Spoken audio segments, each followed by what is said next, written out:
प्रत्येकाच्या आयुष्यामध्ये दोन प्रकारची माणसं येतात.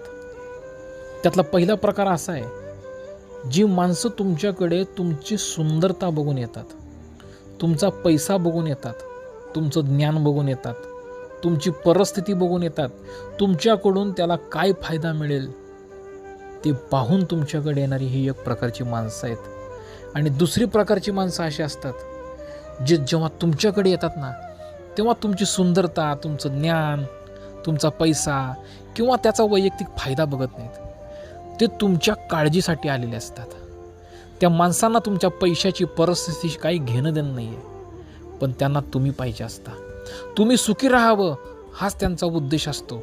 म्हणून ह्या दोन्ही प्रकारच्या माणसांमध्ये लक्षात घ्या, जो पैसा परिस्थिती पाहून तुमच्याकडे येतो ना, हा गेला तरी काय हरकत नाही, पण जो पैसा परिस्थिती न पाहता तुमच्याकडे आले ना, आयुष्यात त्याला कधी गमवू नका.